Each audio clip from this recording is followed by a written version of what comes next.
Hi, everybody, and happy week 21 of school, and happy February. Hopefully, you guys enjoyed your Monday off yesterday for our teacher work day. You guys are actually having a lot of 4-day weeks at the start of us coming back to the hybrid model, which is pretty nice. So I hope you enjoyed your long weekend and it's good to have you guys back. So this week we are going to start talking about emotional health. We've kind of only been focusing on really the mental health side of things, but now it's time to transition into talking about how mental health ties in with emotional health as well, and the ways that we are able to process our emotions, feel our emotions, why we feel certain emotions, things like that. And so that's really what the focus is for our time together right now. And hopefully, my dog will cooperate for my own emotional stability, but we shall see. So, with that being said, we'll get into it. So, when we're talking about emotional health and where we're going to start with this part one video for this week with health class is focusing on the emotional spectrum. And really, the emotional spectrum is just focused on how you feel and what emotions you have regarding different things that happen in life. Because the emotional spectrum, it's a set of emotions arranged by how pleasant or unpleasant they are. So you're going to take one emotion, such as happiness, and if you think of the opposite of happiness, it's going to be sadness.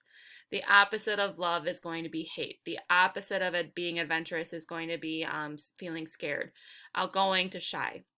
So you're looking at two types of emotions and, they're opposites of each other.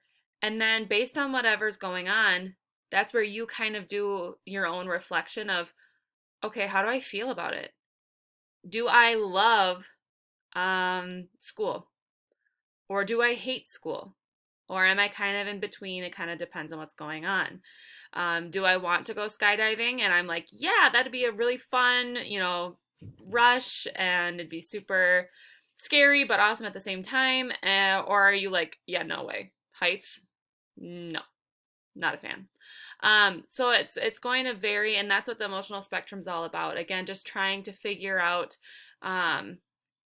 figure out where you're at on the emotional spectrum to better understand where you're at on a lot of things and how open you are to trying new things or to experiencing things, and if maybe you're more guarded. And then, how might that relate to our mental health and how we view the world and how we view the things that happen around us? Okay. So, with that being said, let me show you your part one assignment for this week. So, right now I'm in the week 21 folder in Schoology. I'm going to click on the part one folder.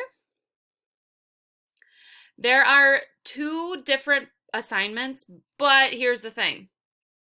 If you are a student who will be in the building doing this lesson with me on Tuesday, this discussion is your exit ticket before you leave class. So if you're a Monday, Tuesday hybrid learner and you're a white day health class learner, you will do this for our exit ticket, so you don't need to worry about doing this in Schoology. Everybody else, you're doing this in Schoology. So I'll actually talk about this first. So the emotional health discussion, there's three parts to it. So it says, write 3 reasons it is hard for people to express their emotions. Write 2 ways that people can practice expressing their emotions so they can practice telling people how they feel. And then write 1 reason why effective communication is important. So a 3, 2, 1. So 3 reasons it's hard for people to tell others how they're feeling. 2 ways that people can practice expressing their emotions, and then write 1 reason why having good communication with others is so important. So that's the discussion. The other assignment is a little bit more work for the part one. But again, it's all just your own reflection with your own emotional wellness. So as long as you know yourself, you'll be fine. So this is the emotional spectrum wheel worksheet. So it's 2 sheets. The first sheet is just this wheel, okay? So if you're looking at it, let's see, I'm going to try and make this bigger. Okay, so looking at this wheel right here, There are different categories. We have bad, fearful, angry, disgusted, sad, happy, or surprised. And then from there, there's a ton of different emotions as they pan out. So the directions, use the emotional spectrum wheel above, so use this for each of the emotional categories listed on the next page, answering the following questions. So there's 1, 2, 3, 4, 5, 6, 7 emotional categories in the center here. And they are listed on the second page. Happy, surprised, bad, fearful, angry, disgusted, and sad. So these are the 7 emotional categories from the wheel. For each one, you're going to do these 3 things.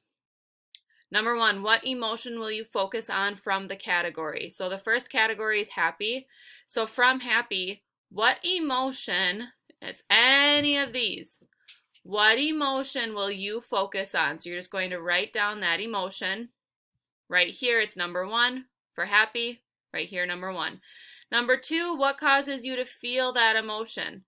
So if I were to choose loving, what causes me to feel loving?